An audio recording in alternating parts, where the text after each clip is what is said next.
이제 다리오 왕 제4년 9째 달 곧 기스르월 4일에 여호와의 말씀이 스가랴에게 임하니라. 그러면 성전이 어느 정도 완공되어져 가는 거예요. 이때가.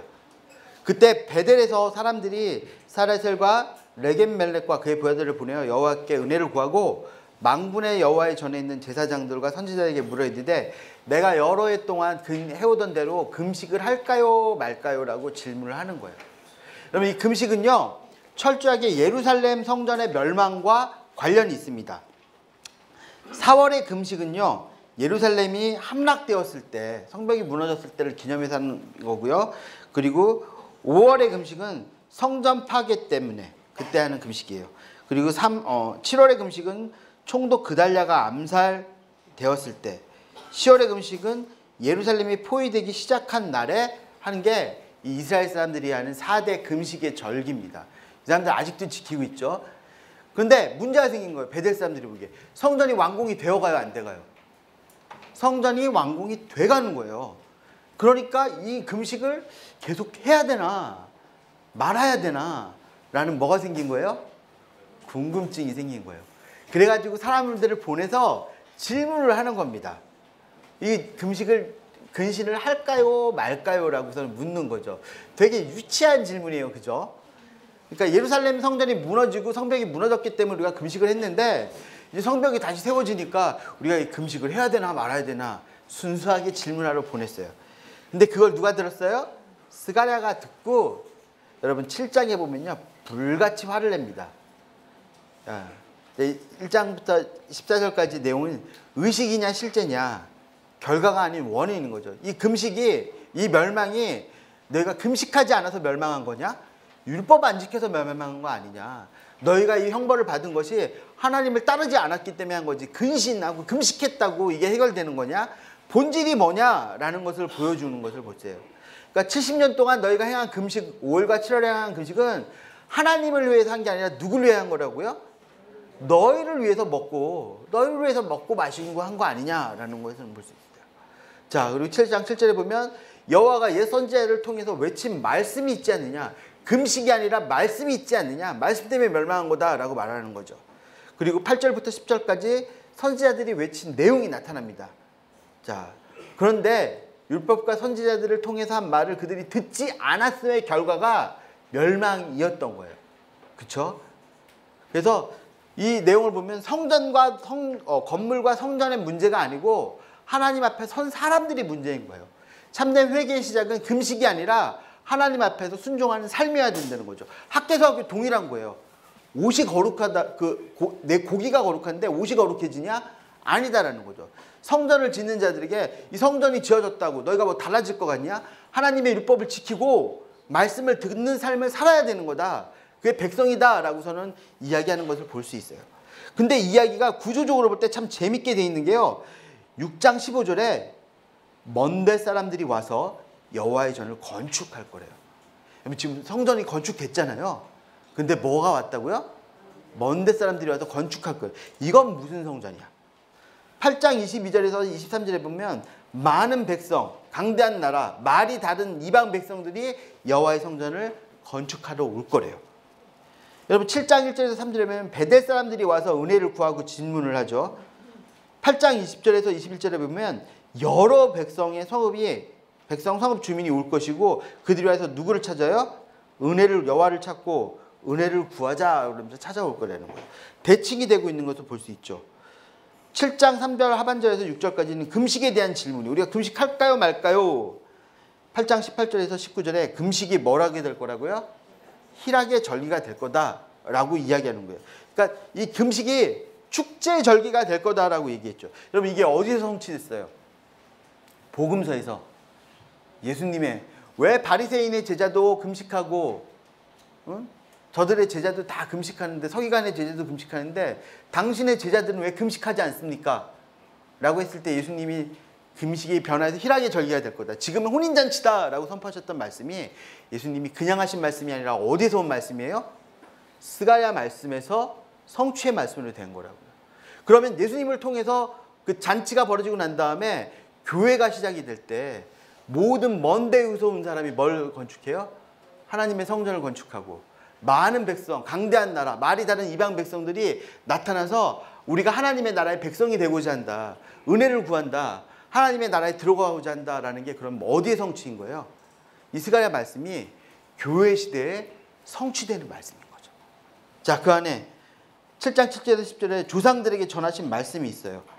8장 14절에서 17절에 백성들에게 전하신 하나님의 말씀이 있죠. 7장 11절에서 14절에 조상들이요 듣지 않아서 하나님이 심판이 임했어요. 8장 1절에서 13절에 하나님이 돌이켜서 하나님의 회복이 된 거예요. 여러분, 어떤 형식이나 어떤 외식이나 모양이 아니라 하나님께 달려 있는 거고요.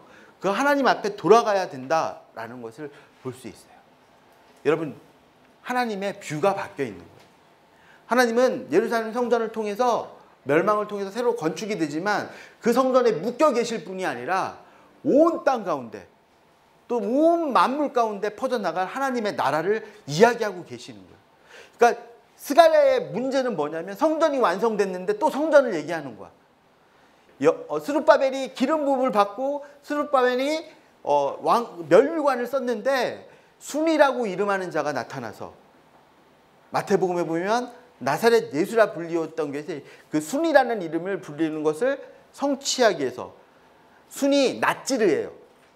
나사렛 예수라고 불리는 걸 성취하기 위해서 했다고 마태복음에 이야기하고 있는 거죠. 그렇게 얘기하는 하나님 예수 그리스도로 이 귀결되고 있는 것. 그러면서 그 가운데 요구되는 건 뭐냐면요. 하나님의 말씀과 하나님의 뜻을 듣고 그걸 순종하는 게 원리지 어떤 절기를 회복하고 건물을 회복하고 그게 아니라는 거죠. 근데 이스라엘 백성들은 거기에 묶여 있는 거예요. 그것만 붙들고 있는 거죠. 그래서 어디를 못 봐요? 하나님이 일하시는 걸 못 봐요. 하나님이 일하시는 걸 못 보니까 말라기에서 뭐라고 했냐면 하나님이 어떻게 일하십니까? 하나님이 어떻게 우리를 사랑하셨습니까? 라고 질문 던지는 그들의 모습을 볼 수 있어요. 여러분, 이 금식 이야기는요 1장 3절에 이미 언급이 됐는데요. 형식이 아니라 금식이 아니라 뭐가 중요한 거예요? 순종이 중요한 거예요. 성전을 지어놓고 성전을 여기다가 딱 지어놓고 하나님 우리 이거 순종했죠? 하나님 우리 여기 이거 지금 지었죠? 뜻대로 했죠? 그러니까 하나님 우리 뜻대로 행해 주셔야 돼요. 우리가 이만큼 헌신했으니까 하나님 우리 뜻대로 해주셔야 돼요 라고 말하는 저 예수님 시대의 바리새인들 사두개인처럼 행동하는 것이 아니라 하나님의 뜻이 어디 있는지 그 뜻을 따라서 나아가야 되는 순종의 삶에 그 순종의 시대가 펼쳐지는 것이 나타나는 것을 볼 수 있죠. 9장부터 4장까지는요 그 이제 새로운 성전을 이야기해 놓고 참된 지도자 그리고 그 지도자가 다스리는 나라 그 왕의 귀환을 이야기하고 있는 거예요. 그러니까 여러분 9장부터는요 성전을 어떻게 한 거예요? 뛰어넘었어요. 스가랴의 뷰가 성전을 뛰어넘어서 예수 그리스도가 이 땅 가운데서 다스리는 그 통치를 보는 그 모습인 것을 볼 수 있죠. 9장 1절에서 8절에는 하나님이 전사의 모습으로 오시고요. 그리고 9장 9절에서 11절 왕이 예루살렘에 입성하시는 거예요. 어떻게 입성하세요? 나귀 타시고 그리고 그가 전한 화평의 범위 그 왕의 백성들 이거 다 누구 통해서 성취된 겁니까? 예수 그리스도를 통해서 성취된 그 말씀인 것을 볼 수 있죠. 10장 1절부터 12절까지는 목자와 양떼들 그 목자가 왔고 왕이 왔는데 여러분 그 목자를 반기지 않는 그리고 양떼를 아끼지 않는 그 목자들에 대한 이야기들이 언급되어 있는 것을 볼 수 있어요. 여기 보면 11장의 전체 내용을 여러분 쭉 살펴보세요. 그 이야기들 하나님의 뜻이 행해지는데 그 뜻이 행해질 때 참 목자가 왔을 때 그 뜻이 받아들여질 거다 안 받아들여질 거다? 안 받아들여질 거다라고 이야기하는 것을 볼 수 있죠. 여러분 여기서 보시면 11장 12절에서 13절에 여호와의 전 토기장에게 던져진 품삯이 얼마예요?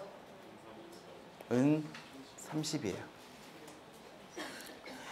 마태복음에 보면 예수님을 팔았던 예수님에게 줬던 그 은 30이 결국 가룟 유다가 자살하고 난 다음에 누구 손에 와 있는 줄 아세요? 제사장들의 손에 와요. 근데 제사장들이 그걸 어디다 놓을지 고민할 때 그들이 그걸 어디다 던져놓는 줄 아세요? 여호와의 전에 성전 창고에 다시 그걸 넣겠다는 아이디어를 낸다고요. 그들이. 그 이야기, 예수님의 모습이 자, 연합하는 막대를 꺾는 이야기가 나오고요. 못된 목자에게 넘겨진 양떼와 못된 목자에게 내려진 심판을 볼 수 있습니다. 12장 10절에서 14절에 보면 찔림을 당한 자를 위해서 애통하는 모습이 나오죠. 예수님 저희가 볼 수 있죠. 그리고 13장 7절에서 9절에 목자를 찢어 양떼가 흩어졌지만 그 흩어지는 것에서 끝나는 것이 아니라 심판날이 다가오고 여호와 왕국의 구원의 완성이 되고 모든 원수들에 대해 심판이 임할 거고 메시아의 영광의 왕궁이 열방이 낮아지고 열방이 복종하게 되는 그날이 올 거다라고 그래서 메시아 왕국에 대한 뷰가 나타나는 것을 볼 수 있어요. 자, 스가랴. 학계 성전을 건축하라. 이전의 영광이 이전보다 나을 것이다. 스가랴.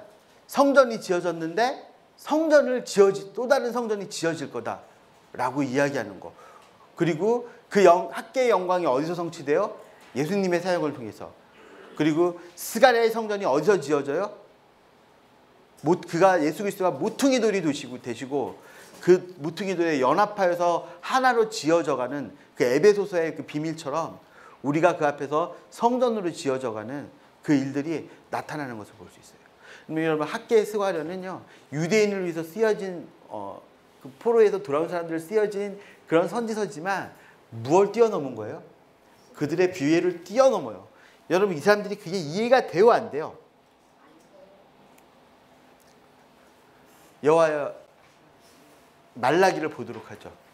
자, 말라기 보면요, 그 이해가 안 되는 사람들이 율법을 지킬까요, 안 지킬까요? 안 지키죠. 성전에서 그 성전이 완공이 되고 성벽이 완공이 됐는데 그래도 아무 변화가 없잖아.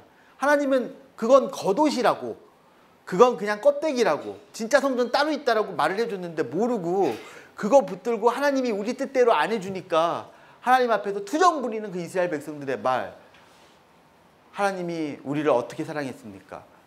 1장 6절에 말라기 1장 6절, 어떻게 우리가 하나님의 이름을 멸시했다는 것입니까? 우리가 어떻게 여호와의 제물을 더럽혔다고 말씀하십니까? 왜 하나님은 우리의 제물을 간조하지 않으시는 겁니까? 우리가 어떻게 하나님을 괴롭겠습니까? 하나님 악한 자를 좋아하시고 하나님 앞에 행악하는 자들 하나님이 오히려 더 평안하게 하시고 하나님 앞에 순종하는 우리는 더 힘들어집니다. 하나님 정의가 살아있습니까?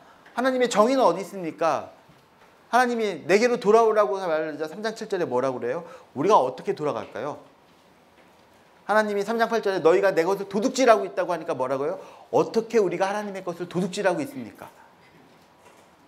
하나님을 대적하고도 어떻게 우리가 하나님에게 반대하여 말했다는 것입니까? 3장 14절, 우리가 하나님 명령 지켜서 우리에게 어떤 유익이 있습니까? 라고 말하는 거예요. 그렇게 헌신하고 그렇게 돌아왔던 그에게 하나님이 하나님의 마음으로 다시 한번 애타게 부르짖는 그 부르짖음이 말라기죠. 말라기가 썼어요. 네. 그리고 우리가 생각하고 있었던 말라기의 저주들을 보면 나타나는데요. 말라기가에서 겪고 있는 이 사람들이 겪고 있는 이 저주들이요, 놀랍게도 언약의 저주와 굉장히 흡사해요. 그럼 말라기의 원독자들이 그런 언약을 맺은 적이 있느냐? 느헤미야 8장에 언약에 임봉한 사람들 기억나시죠? 그 언약은 피의 언약, 저주의 언약이거든요. 그러니까 우리가 그 언약대로 살겠습니다. 그러니까 제가 지난주에 그렸던 그림 기억나세요? 약속 언약 위에 조건 언약이 있었는데 조건 언약이 무너졌어요. 근데 다시 그 약속 언약 위에 뭘 세우는 거예요? 조건 언약을 세우고 내가 이거 지키겠습니다 라고 하는 거죠. 그런데 지키고 싶었는데 그 지키는 조건이 하나님이 우리에게 이렇게 해주시면 이라는 조건이 있었던 것 같아요. 하나님이 그렇게 해주지 않으시니까 그 언약을 지켜요, 안 지켜요? 안 지키죠. 안 지키면 하나님은 언약을 지킬까요, 안 지킬까요? 하나님은 지켜. 그러니까 뭘로 임하세요? 저주로 임하세요. 하나님은 항상 약속의 근거에서 임하시는 분이시죠. 자, 우리 강의를 막 끝내네요. 잠시만요.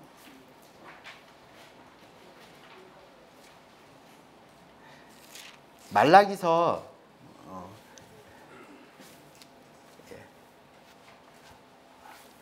돌아옵니다. 말라기서를 저희가 시간이 있으면 짧은 책이지만 세세히 들여다보면요, 말라기는 11조 얘기 아니에요. 말라기가 오해받는 거 11조 얘기가 아니고요, 진짜 하나님의 하나님이 진심이 담겨 있는, 하나님의 사랑에 실패하고 난 하나님 난 못 믿겠어요 돌아다니는데 하나님이 막 마음을 토해놓으면서 이것저것 막 얘기하는 하나님이 간절함이 있는 붙드는 건데, 그 중에 우리는 11조만 딱 기억해가지고 오히려 하나님을 하찮게 만들어버리는 그런 우를 범하는 책이에요. 전체 여러분, 제가 여러분에게 나눠드린 구조에 보면요, 하나님이 제사장에게 뭘 원했는지, 제사장이 그렇게 서 있지 않았기 때문에 백성들이 어떻게 그런 죄 가운데 있었는지 그 내용들이 쭉 나타나요. 근데 저는 말라기를 이 전체 구조 하나로 보고 끝내야 될 것 같습니다. 자, 말라기 1장 2절부터 5절까지는 논쟁인데요. 여러분 보세요. 1장 2절에 보면 여호와께서 이르시되 내가 너희를 사랑하였노라 하나 너희는 이르기를 주께서 어떻게 우리를 사랑하셨나이까 하는도다 라고 하죠. 거기에 하나님께서 대답하는 게 2절에 계속 보면 나 여호와가 말하노라 에서는 야곱의 형이 아니냐, 그러나 내가 야곱을 사랑하였고 에서는 미워하였으며 그의 산들은 황폐하게 하였고 그의 산업들을 황해에 이르들에게 넘겼느니라. 여러분 보세요. 하나님은 사랑했다라고 하는데, 그러니까 이제 하나님의 선인과 악인을 구별하시는가라는 질문이 되는 거죠. 하나님의 뭐예요? 선택적인 사랑이에요. 여러분 에서와 야곱이요, 뭘 잘하고 잘못해서 그 사랑이 결정된 거예요? 그들이 태중에 있을 때 하나님이 어떻게 된 겁니까? 주권적으로 어떻게 한 거죠? 선택하신 거예요. 그래서 하나님의 사랑, 내가 너희를 주권적으로 선택해서 내가 너희가 태중에 있을 때, 아브라함이 아직 거기 있을 때, 그 땅에 있을 때 사랑해서 선택해서 사랑했다라고 하는 거죠. 그럼 그때는 악인과 선인이 기준이에요? 하나님의 뜻이, 하나님의 선택이 기준이에요? 하나님의 선택이 기준이었다고요. 근데 이 책의 끝에서 3장 13절에서 4장 3절의 논쟁을 보면요, 하나님의 선과 악인에 대한 구별이요, 이제는 야곱이어서가 아니라 뭐냐면요, 내가 나를 경외하는 자를 어떻게 하겠다고요? 경외하고 나를 업수히 여기는 자를 어떻게 하겠다고요? 업수히 여기겠다. 여러분 보세요. 옛날에는 뭐였어요? 구약은 뭐예요? 하나님의 선택적인과 주권적인 사랑이었다면, 신약은 뭡니까? 하나님의 뜻에 순복하는 자, 하나님을 경외하는 자를 하나님이 경외하고 존중 여기고, 하나님을 경외하지 않는 자를 어떻게 하겠다고요? 예. 그래서 복음서를 시작할 때 자꾸 말라기를 들고 나오는 거예요. 이제 하나님의 백성이 달라졌어. 그럼 나를 존중히 여기는 게 누구를 영접하는 거예요? 예수님을 영접하는, 그게 하나님을 존중히 여기는 게 되는 거죠. 그러니까 하나님이 그 신약에 대한 뷰가 나타나 있는 거고, 이건 이제 신약 성경에 가면 모든 복음서를 할 때 여기로 말라기서부터 시작을 하잖아요. 그러니까 하나님의 관점이 바뀌어져 있는 주권적인 사랑과 하나님의 선택적인 사랑. 여러분 이것만 알아도 말라기는 다 본 거예요.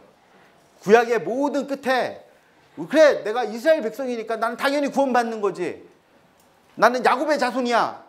여러분 신약에서는 그게 뭐라고요? 아니라고요. 예수 그리스도를 영접해야 하나님의 자녀게 되는 특권을, 권세를 주셨다라는 게 어디서 시작돼요? 그게 신약이 아니라 말라기에서 시작되고 있는 것을 볼 수 있어요. 자, 논쟁 두 번째, 이스라엘이 마지못해서 바치는 제물에 대한 정죄가 있습니다. 그리고 3장 6절에서 12절에 보면 논쟁이 있는데요, 이스라엘이 마지못해서 바치는 제물에 대한 정죄가 있죠. 그리고 논쟁 10절에서 16절에 논쟁 3인데요, 결혼 언약의 증인이신 하나님이 우상 숭배자와의 결혼과에 대해서 혐오감을 느끼고 그 우상과 섞이는, 그러니까 혼인에 대해서 정죄하는, 이혼을 정죄하는 것들이 나타나요. 그리고 2장 17절에서 3장 5절에 보면 하나님은 간음과 그 밖에 도덕적인 범죄에 대한 증인이 되신다라고 해서 이 가운데 증인이신 증인이신 하나님이 나타나는데요. 여기 보면 하나님이 누구와 누구의 증인이냐면 남편과 아내의 증인이 되시고요. 형제와 이웃의 증인이 되어줍니다. 그러면 하나님을 사랑하는 그 주권이 어디서 나타나는 거예요? 이스라엘 백성이 하나님을 사랑한다면? 여러분 그들이 성전에서 제물을 막 하고 그러면서 그들의 삶 가운데 가정이 무너지고 그리고 경제가 무너지고 어떤 사회 기반이 무너져 있었던 그 일들을 한번 기억해 보세요. 하나님은 그렇게 살면 안 된다는 거죠. 하나님이 십계명을 주셨어요. 십계명을 2개로 하면 하나님을 사랑하고 내 이웃을 내 몸과 같이 사랑하라 라는 2말로 줄일 수 있죠. 근데 열왕기를 한번 기억해 보세요. 하나님이 하나님을 사랑하는 1계명부터 4계명까지가 어겨졌을 때 심판을 선언하지 않으시더라고요. 아합이라는 왕이 있거든요. 참 못된 짓 많이 했어요. 근데 하나님이 선지자를 계속 보내요. 너 이렇게 한번 싸워봐. 내가 하나님이다. 그대로 싸워서 승리했는데 절대절명의 순간에 지 마음대로 해가지고 하나님을 쳐박아 버려요. 그럼 하나님이 그를 심판하는, 너 왜 말 안 들어 오는 심판하는 게 아니라 또 선지자를 보냅니다. 선지자가 가가지고 하나님은 이런 분이십니다. 이렇게 싸워보십시오. 또라고 하면 이 아합이라는 사람도 기가 팔랑귀라 그 말을 듣고 어떻게 해요? 그대로 또 하나님의 말을 순종하는 것 같아. 근데 결론은 어떻게 합니까? 하나님의 뜻대로가 아니라 지 마음대로요. 1계명부터 3계명까지를 다 어겼다고요. 하나님의 이름으로 양용때 일컬었고 우상을 섬겼고 온갖 거짓을 다 행했어요. 근데 하나님께서 그때 심판하지 않으시고 누구를 보내주는 줄 아세요? 선지자를 보내주세요. 근데 아합 왕이 나봇이라는 사람의 포도원을 쎄 먹었을 때 하나님이 어떻게 하셨는지 아세요? 끝이다. 너 좀 죽자. 너도 죽고 너 집도 죽고 네 마누라도 죽고 내가 너를 패하고 없애겠다. 여러분 이게 선지서의 비밀이에요. 나를 향해서 너희가 상하게 하는 건 내가 참는다. 그런데 내 이웃이 하나님의 백성이 형상이 어그러지는 건 내가 참지 않겠다. 이게 이사야고요. 이게 예레미야고 선지서들인 거예요. 그리고 그게 말락이에요. 너 나한테 하는 거 좋아. 근데 나 너의 형제와 네 형제와 너 형제 사이에 난 증인이다. 내가 네 남편과 네 아내 사이에 내가 증인이다. 거기서 나의 법을 좀 법되게 해다오 라고 말하고 있는 게 이 하나님의 이 말라기에. 그래서 하나님이 어떻게 하시겠다고요? 내가 언약의 사자를 보내고 내가 너희 가운데 가겠다라고 하시는 거예요. 여러분 말라기에 보면 이스라엘 백성 너희는 내게로 돌아와라 라고 얘기했어요. 하나님이. 이스라엘 백성들이 뭐라고 했죠? 우리가 어떻게 돌아갈까요? 라고 했어요. 요한복음 기억나세요?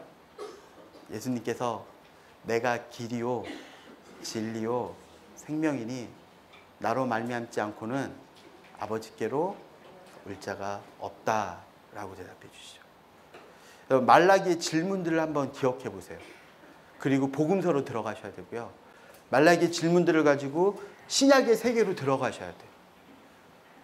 그리고 말라기 여기서부터 하나님은 예수님이 오실 때까지 400년 동안 침묵하시기 시작합니다. 저기 반주자님 나와주실래요?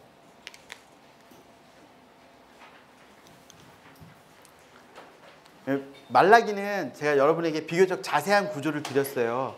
그러니까 그 구조를 여러분이 그 필름을 보고 좀 따라가면서 정말 그런가 확인해 보시고요. 여러분이 확인해 보시고 뭐 궁금한 거 있으시면 저희 간사님들 연락처라든지 해서 하시면 연락하실 수도 있으실 거예요. 말라기에서 하나 더 하면 이혼이잖아요. 근데 이혼이요 결혼의 이혼일 수도 있고요 파혼일 수도 있어요. 그러니까 여러분 이스라엘 사람들은 약혼하는 순간 뭐가 이루어진 거예요? 결혼이 이루어진 거잖아요. 근데 먹고 살기 위해서 이방 여인들과 결혼하는 거예요. 그러면 이 결혼이 파해지는 거거든요. 그럼 이 버려지는 이 여인들. 그리고 보면 지금 11조 이야기도 하지만 결혼 이야기가 더 많이 언급이 되고요. 그럼 하나님의 의도가 있는데 경건한 자손을 얻기 위함이다 라고 표현되어 있죠. 제가 다니엘서 이야기하면서 요시야 왕이 그 어려운 일을 걸었지만 요시야를 통해서 다니엘, 사드락, 메삭, 아벳노고가 일어났다고 말씀드렸잖아요. 이 원독자들이 그렇게 순종해야 되는 건, 그 어려운 상황 가운데서 나가야 되는 건, 그래도 누가 와야 되니까 경건한 세대를 일으키는 책임이 있다라고 말하는 것도 이 말라기서의 책임으로 볼 수 있습니다. 자, 원독자 상황을 우리가 좀 기억해 볼게요. 되게 어렵죠. 소망이 있어요, 없어요? 여러분, 헌신했어요. 하나님 말씀 따랐어요. 이루어졌어요, 안 이루어졌어요? 안 이루어졌어요. 그런데 그 말씀이 누구 때에 일어나냐면 요한복음 2장 1장을 같이 보실까요? 1장 14절에 보면 같이 읽겠습니다. 말씀이 육신이 되어 우리 가운데 거하심에 우리가 그의 영광을 보니 아버지의 독생자의 영광이요 은혜와 진리가 충만하더라. 하나님이 그때 말씀하셨던 그 영광은 결국 누구의 영광이었다고요? 예수님이 우리 가운데 임하시는 그걸 보셨다고요. 그러니까 그 원독자들의 그 소망 없음과 그 무너진 가운데 누가 임하셔야 됐던 거예요? 예수님이 임하셨던 거죠. 자, 2장 요한복음 2장 보시면요. 유대인에게 2장 20절 유대인들이 이르되 이 성전은 36년 동안 지었거늘 내가 3일 동안에 일으키겠냐 하더라. 예수님께서 이 성전을 헐어라 내가 어떻게 하겠다고요? 3일 안에 새롭게 하시겠다, 일으키겠다라고 말씀하셨어요. 우리 요한계시록을 한번 봅시다.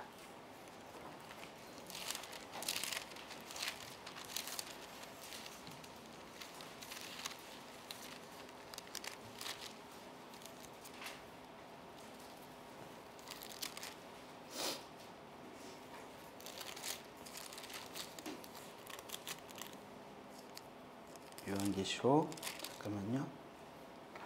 7장 15절 같이 읽어볼까요? 7장 15절입니다. 함께 읽겠습니다. 그러므로 그들이 하나님의 보좌 앞에 있고 또 그의 성전에서 밤낮 하나님을 섬김에 보좌에 앉으시니까 그들 위에 장막을 치시리니. 여러분, 장막을 쳤는데 뭐가 임했어요? 여호와의 은혜와 진리가 충만했잖아요. 근데 그 성전이 있는데 성전 앞에 있어서 밤낮 예배하는 가운데 하나님께서 뭘 치신다고요? 장막을 치시겠대요. 13장 6절을 볼까요?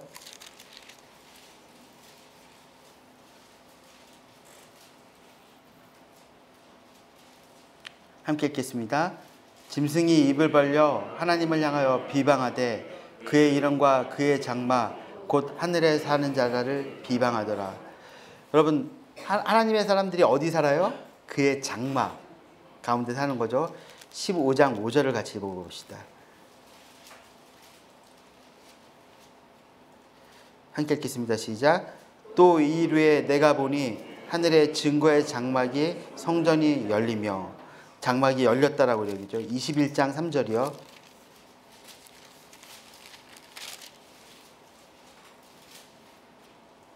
같이 읽겠습니다. 시작. 내가 들으니 보좌에서 큰 음성이 나서 이르되 보라 하나님의 장막이 사람들과 함께 있음에 하나님이 그들과 함께 계시리니 그들은 하나님의 백성이 되고 하나님이 그들과 함께 계셔서. 네, 요한계시록에 이 장막이 나오잖아요. 근데 요한계시록과 요한복음은 한 사람이 쓴 거예요. 요한복음에서 그 장막을 누구로 소개했어요? 예수님으로 소개했어요. 그 요한복음에서 예수님을 소개할 때 그 장막을 이 성전을 허물어라 내가 3일 만에 짓겠다. 그리고 이 장막에 누가 임해요? 영광이 임하겠다. 그래서 어디로 보는 거예요? 학계. 여호와의 성전의 영광이 이전 영광보다 나을 것이다 라는 거예요. 여러분, 그 소망 없음 가운데서도 하나님 앞에 헌신하면서 나간 그들에게 하나님이 약속하시는 게 뭐예요? 장막이에요. 여러분, 그 장막이 처음 쳐졌을 때 기억나세요? 이스라엘 백성들은 언약이 깨졌고요. 금송아지 사건 때문에 하나님은 그들을 버리시고자 작정하셨어요. 그때 모세가 장막을 들고 나가서 진 밖에서 장막을 쳤을 때 하나님의 영광이 그 장막에 임했어요. 그러면 구약 성경을 쭉 보셨잖아요. 위기의 순간에 장막이 펼쳐졌어요. 소망 없을 때 장막이 늘 세워졌어요. 그리고 그 장막 가운데 하나님의 은혜가 충만했고 영광이 충만했어요. 여러분, 그리고 이 신약시대 때 이 소망 없는 것 같은 세대에 그 장막이 임하실 거예요. 제가 이 찬양 부르면서 저희 좀 이 강의를 좀 마치고 싶은데요. 그 구약 성경 여러분 공부하시면서 기억하셨던 여호와의 장막을 한번 기억해 보시고요. 그리고 오늘 우리가 공부했던 예수 그리스도의 이 장막에 대해서 한번 묵상하시면서 이 찬양으로 좀 나갔으면 좋겠습니다. 필름 좀 바꿔주셔도 좋을 것 같습니다.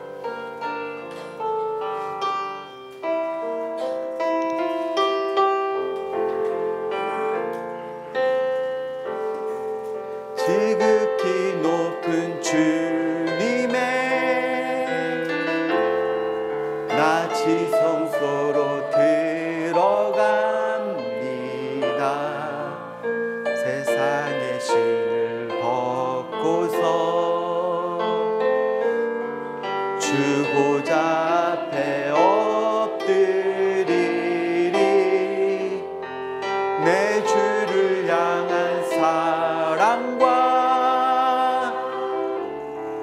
그 신뢰가 사그러져 갈 때 하늘로부터 이곳에 더 비네. 이곳을 덮으소서. 이곳을 비추소서. 내 안에 무너졌던 모든 소망 다 회복하리니.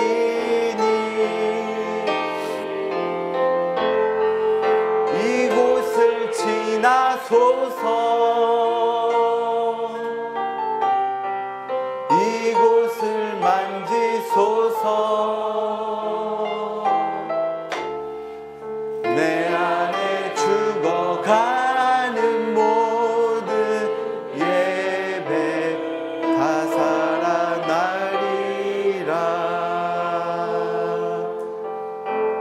여러분, 우리가 학개스가나 말라기의 사람들을 배웠습니다. 소망이 없어지고 문제가 너무 크고 모든 것이 소망이 끊어진 사람들이었습니다. 여러분, 그들이 어디에서 실패했을까요? 예배가 없었습니다. 예배가 무너지고 소망이 무너진 그 일들 가운데 주님은 말씀하십니다. 내가 너희 가운데 걸어가겠다. 이전의 영광이 나중 영광보다 클 거다. 내가 순이라 이름하는 자를 너희 일으켜서 왕을 세울 것이다. 허다한 사람들이, 허다한 이방인들이 하나님과 함께 성전을 건축하겠다 하고 이곳에 올 것이다. 그렇게 말씀해 주십니다.